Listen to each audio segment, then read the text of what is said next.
Right, so slightly off my normal beaten track here.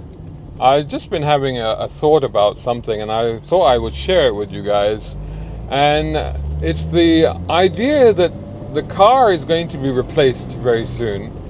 And it's going to be replaced not by another form of transport, but by robots. Yeah, by domestic robots. That's what's going to happen. And I think that's going to happen like within the next 10 years. I think that's what's happening. What the hell am I on about?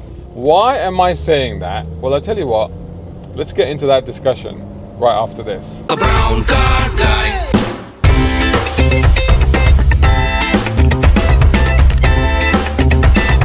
Brown car guy. Right, so I did that thing. I'm sure you guys have done the same thing where, you're on YouTube and you watch a video and then you watch another video and you sort of end up in this loop. So I was watching this video about GITEX. GITEX is the big technology show that takes place in the UAE. As some of you will know, I used to live in the UAE. So I was watching this thing and I was absolutely fascinated. As many of you will know, I'm a science fiction fan. I like technology. I'm really interested in the future and what's going to happen in the future. So I watched this video, and then straight after that, it presented me with a video from a Chinese technology exhibition. So I ended up watching that as well. And from both of these shows, both of them, GITEX and the Chinese show, was the key takeaway of the dominance of a certain type of technology that was happening. And it was basically robotics. It was basically robots. That's what was happening, both shows. And something started to occur to me. If you watch these shows, these robots, they're uncanny. So we're talking humanoid robots here. We're talking robots that can move and kind of resemble humans in the sense that they have, 2 legs, a torso, 2 arms, a kind of head, and so they kind of resemble a human. And then when you looked at that aspect of it, then the other thing that you started to see, especially with the Chinese exhibition, was the fact that they not only had the humanoid robots, but they had the also robots that look like humans. So this is something that they're working on a lot in China. It's uncanny, the expressions, the facial features, the way they move their lips and the eyes and stuff like that. But they haven't combined that with the fully humanoid robots. So the ones that walk don't look like humans. The ones that look like humans can have a conversation with you, and they're involving obviously AI. Artificial general intelligence is the name of the game when it comes to this kind of AI. And it's a learning process. These robots are learning exponentially. They're getting clever. They're getting smarter. So they'll take on so they got some robots there that will take on personas of Einstein or something. And then you can chat to it, and it is as if you're chatting to Einstein. So it's that sort of stuff. And so when you start to think about the fact that, well, you got the robots that can move and can have got all the hand movements and everything like that, and then you got the robots that have got these facial features, and then you combine all of that with artificial intelligence, which is progressing at an exponentially incredible rate right now. I mean, seriously, you try having a conversation with ChatGPT at the moment. They've now introduced the voice feature, and it'll be hard pressed to tell that you're not actually speaking to a human. It's crazy. But when you start to think of all the opportunities that presents and how that opens things up, and then you realize where that then goes. I mean, like I said, I'm a science fiction fan, I'm a Star Trek fan, and one of the big things, obviously, from Next Generation was the character Data, and Data was an android, and he was a learning android that was learning how to be human.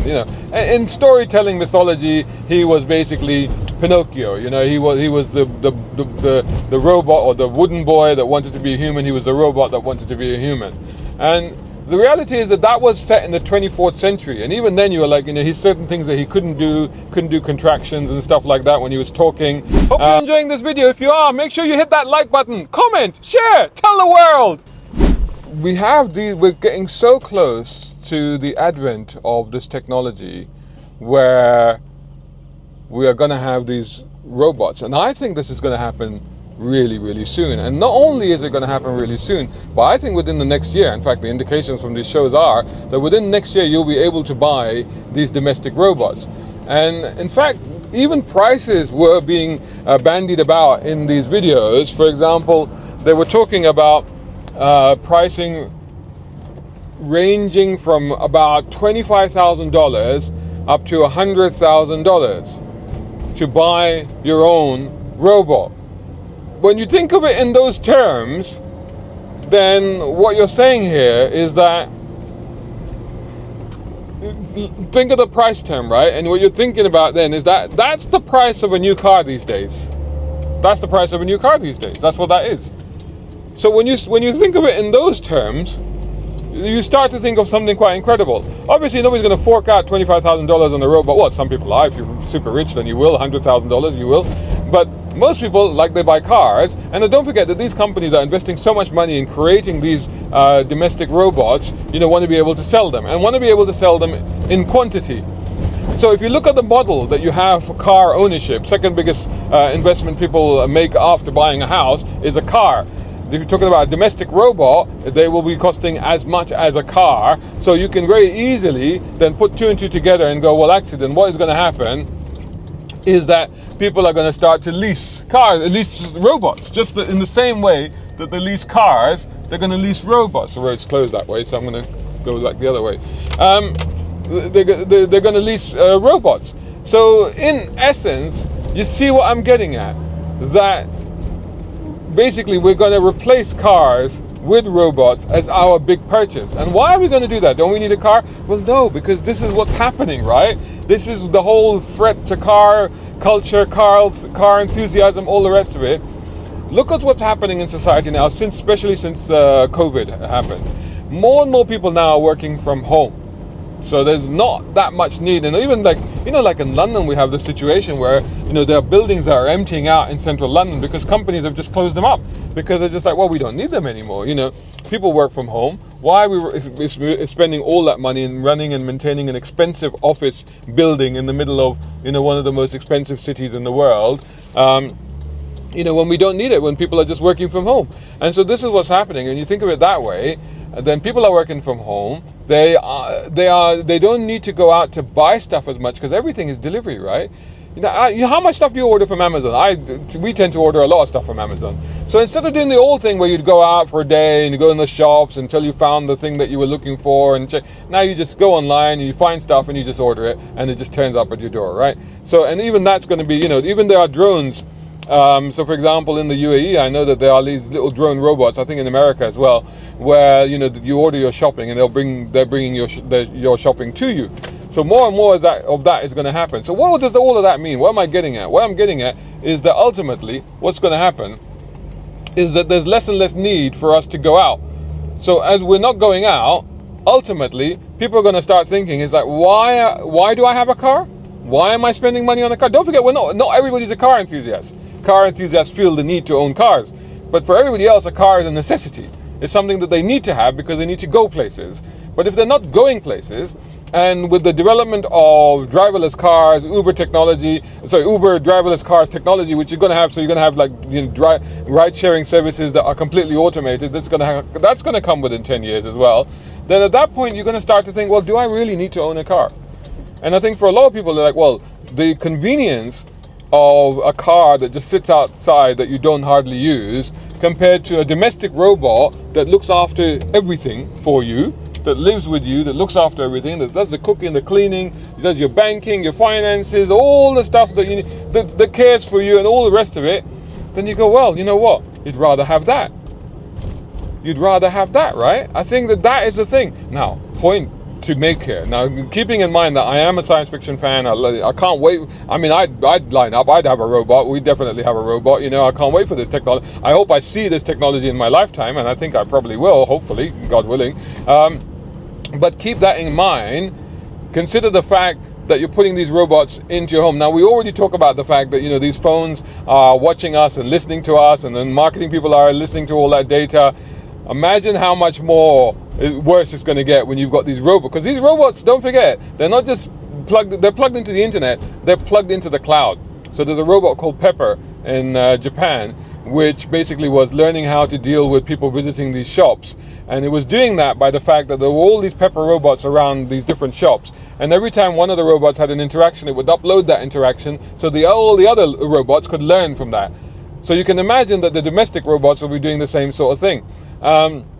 Which of course then means we are more than, you imagine 1984 George Orwell, if you've ever read that book, we are all being monitored by the TVs in our homes. Well, this goes even one step further. Forget about the TVs in the home, forget about the phones. You have a robot that will know everything about you, will know everything, will probably have access to your banking and everything as well, to buying stuff for you, going out doing the groceries.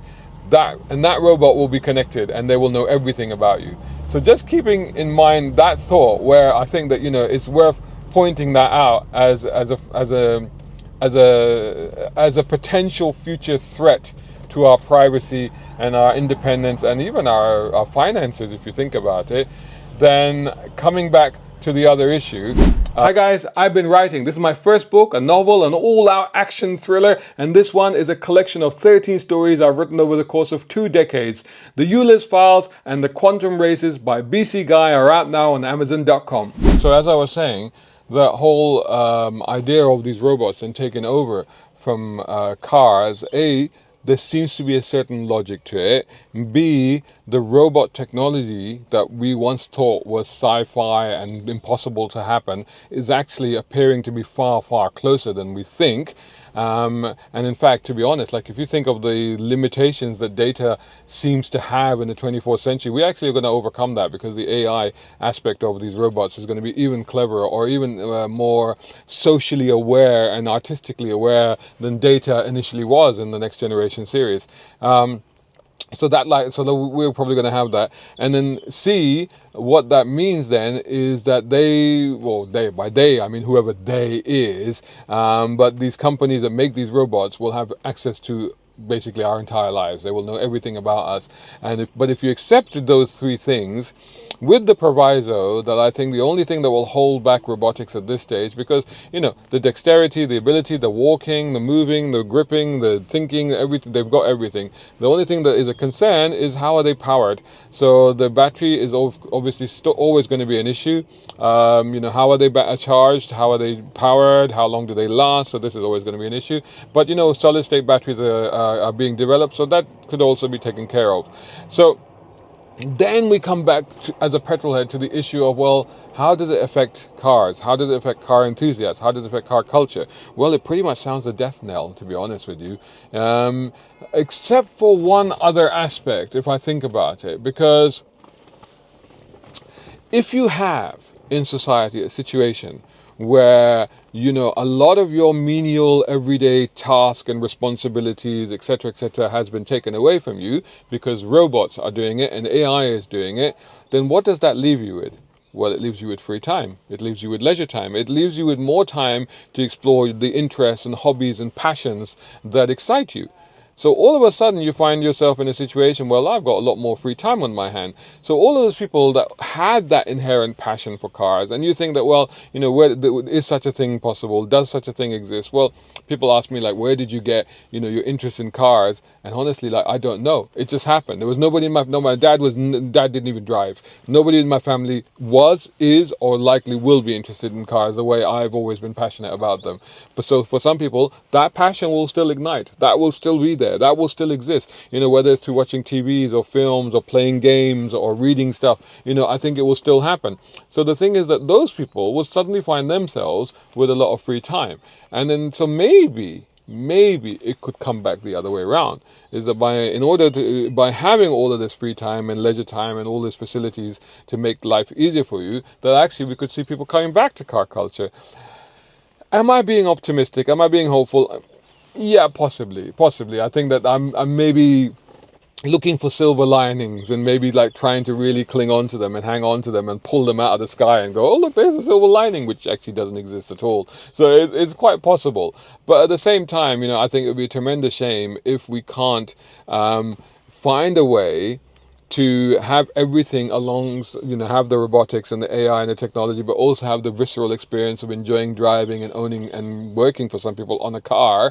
Then it would be a terrible shame, because I think that, AI is potentially 2 things for us. It's either one of 2 things. It's either going to be absolutely brilliant, AI, robotics, all the rest of it. It's either going to be absolutely brilliant for humanity and human society, or it's going to be an absolute disaster. I don't think there's an in-between ground. It all depends on how we use it. And again, if you watch Star Trek, you'll see that in Star Trek is a future in which AI because computer on the ship and everything, AI and humanity work together, live side by side.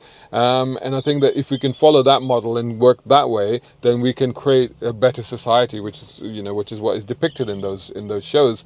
But if we allow people to use it nefariously, let's say, then it's pretty much going to be a disaster for everybody, I reckon. So I don't think, like I said, I don't think there is a middle ground. So but if we are able to do that, and if we are able to do it in a positive way, then I think that it could hopefully open up opportunities for car culture, car enthusiasm, working on cars, enjoying cars, racing cars on tracks, facilities.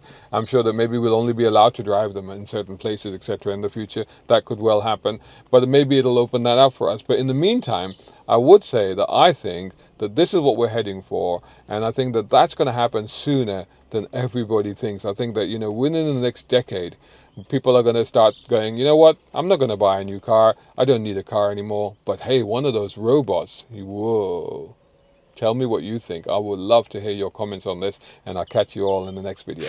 And before we go, Peter, you've been very kind, because you had some really nice things to say about something I'd written. Yeah, you freaked me out a little bit. Like when I met you, obviously you're a jack of all trades and you can talk about anything. But you said, Pete, I'd like you to read this story. And the story is called Stang Struck.